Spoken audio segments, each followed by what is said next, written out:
beaver cap and his checkered tie. Let's see what he has to say. What's he got for us this time? They're probably Blu-rays. Aficionados, Chris. It's a guilty pleasure. Aficionados, Chris. It's a comfort measure. Aficionados, Shine the lights, shoot the camera, smile for the world in panorama. He likes to impersonate Gottfried. Hey everybody, Aficionados Chris here, and today I want to talk about something very nostalgic, The Adventures of Tintin. For those who are unfamiliar, The Adventures of Tintin was an adventure book series created by Belgian cartoonist Hergé. However, most North Americans were introduced to this character either with the 90s cartoon series that aired on Nickelodeon, or more recently, the 2011 animated film directed by Oscar-winning director Steven Spielberg. And since I'm American, I was introduced to Tintin with the cartoon, later seeked out the books in my local library, and saw the animated film when it came out in theaters. So, essentially, you could say I was a big fan. Now, I've made it clear that in the past, and even today, my favorite console of all time is the Super Nintendo, and I always wished back then that there was a Super Nintendo action-adventure game with the Tintin characters. Would have been tons of fun, but as far as I understand, no such game exists.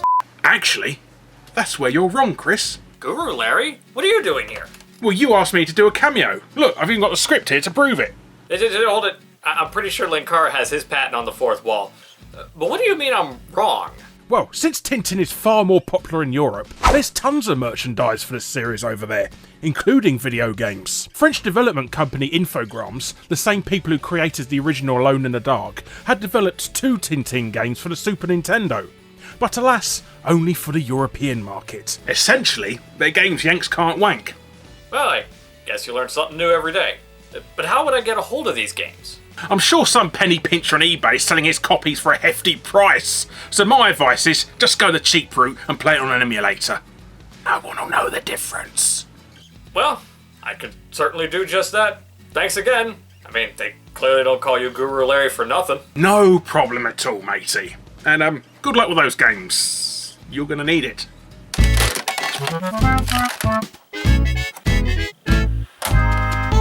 Alright, logically, we should start with the first game released, Tintin in Tibet. Oh look! Text I can barely read! Good thing I already know this story, or else I'd probably be really confused about what's going on right now. Now, bad text aside, the graphics are actually pretty damn good. Hergé's art style translates very well to the 16-bit format. Well, I guess that's all I have for positives about this game.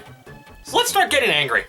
The platforming in this game is infuriatingly difficult. For example, you don't jump over an enemy like your knowledgeable platforming mind would probably think. You run towards the foreground to avoid obstacles. And if you didn't know that before playing, well, you'll end up going through your lives faster than you can even finish the first level of the game. And this takes an insane amount of trial and error. Trust me.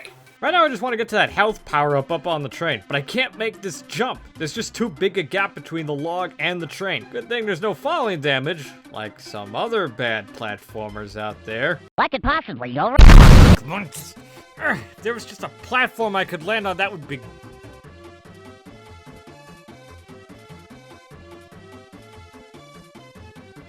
You know, I could be mad, but this game just keeps proving over and over again that it's going to find brand new ways to disappoint me. Just like every woman in my life. Alright, finally got the power up. Well, that didn't last long. Now time to save Chang from the mud. But this time, we're gonna be moving up and down for the rest of the game. I guess you could say they changed the controls. I did it! Don't worry, Chang. Everything's gonna be alright. I know a great Hollywood couple that would love to adopt you. Let's just get to the other goddamn level.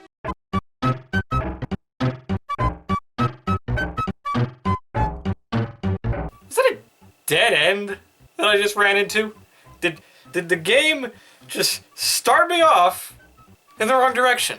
Now, cruel prank aside, the difficulty is just the same, if not worse. The layout of the hotel is absolutely maddening. Your goal is to go downstairs, then run to the right, meet up with the concierge, only for him to tell you to go back upstairs to meet up with Captain Haddock, and then you can go back downstairs, go to the left and talk to Professor Calculus, and then you start the next level.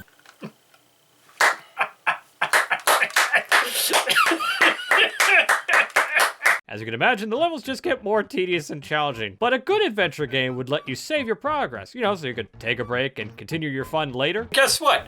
You have absolutely no save points in this game. All passwords. And I know I'm playing an emulator and they have save slots, but I'm playing it the way it was originally intended for the Super Nintendo consoles in Europe. And can you guess how many passwords you get for this game? 3. Get 3 passwords for the entire game.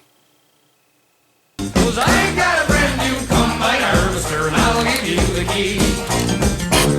Now, before I lose any sanity that I have left, maybe we should start playing the second game. Perhaps it's a little better. Well, the only difference between this game and the last one is that they swapped the foreground for the background. Same issues, same difficulty, but now you get to move around like a mouse in a maze. No, I don't know what I expected. Now, what made Infograms think that the platform games based on Tintin and adventure series should be played with extreme caution, being absolutely precise and careful with simple actions like running? It decreases any enjoyment these games could have potentially had. And just think for a minute. I'm 23 years old, and I'm having difficulty trying to get past the first few levels of this game. Just imagine if this actually did come out in America and I got it, I was a kid. I would hate this even more than I already do. And imagine even further if this was the only thing a lot of people knew the Tintin character for. Any shred of dignity he would have had in the States would have been outright destroyed right then and there. But surprisingly, it isn't the worst thing to come out to bear the name Tintin. Dangerous? Since when is golf dangerous? Oh, Popeye Haddock, your day will come. But that's really all I have to say about the Super Nintendo Tintin games. I can certainly see why they were never released outside of Europe. If you really want to get your Tintin fix, don't play these games, just watch the cartoon, or my personal preference, check out the Spielberg animated film if you've never checked it out. So that's really all I have to say. I hope you enjoyed the video, and please have a wonderful day. Goodbye. Oh, right, I have to make a new end cap. So yeah, if you enjoyed what you saw, please subscribe, and if you want updates on future projects, go to Facebook and Twitter and give them a like and a follow. If you really like my content and you want to support it, then go to my Patreon page and donate if you have any spare cash on you. Everyone who donates to my Patreon gets their name at the end of the credits of every video, just like all these awesome supporters. What else is there? Oh, right. If you're still watching, then check out some of my previous videos. I hope you like them. I promise I'm very professional usually. Are we still recording? Oh, wait.